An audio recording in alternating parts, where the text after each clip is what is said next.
Ниту граѓаните, ниту државата нема да прават отстапки само заради тоа што криминалецот Заев ги прифатил сите уцени, велат од ВМРО ДПМН во сопштенијето испратено до медиумите. Криминогеното раководство во врвот на СДС за да се спаси од затворски казни за бројните криминали подготвено е да дојде на власт по секоја цена, независно што тоа значи целосно реализирање на тиранската платформа, стои во сопштенијето на ВМРО ДПМН. Тиранската платформа која му е скроена на Заев значи целосна двојазичност, промена на државните символи, промена на името по грчки терк, федерализација на државата и нејзина дисолуција во последна фаза.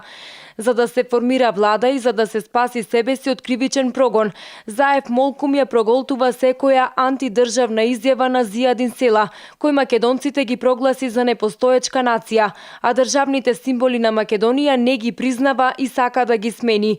Заев молкум ја одобрува и секоја антидржавна изјава на Еди Рама, човекот кој му ја спакува тиранската платформа.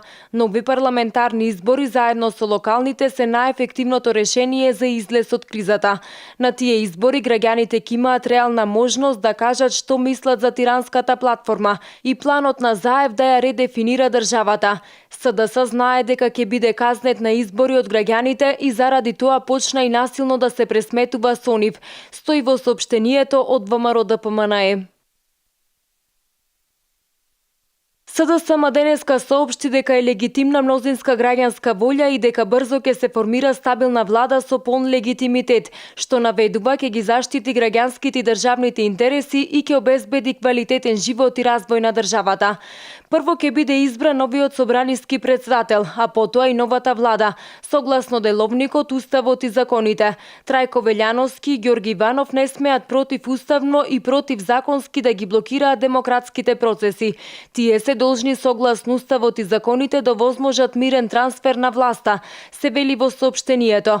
Во парламентот наведува СДСМ, демократски е формирано парламентарно мнозинство од 67 пратеници, кои представуваат околу 700.000 граѓани.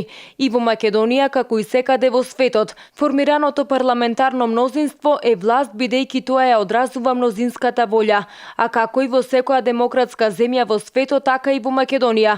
Согласно уставот и законите, партиите по изборите имаат право да го формираат мнозинството кој има должност да се обиде да ја формира новата влада, стои во соопштенијето. Според СДСМ, нови избори не се решение, туку туркање на граѓаните и на Македонија во долга политичка криза.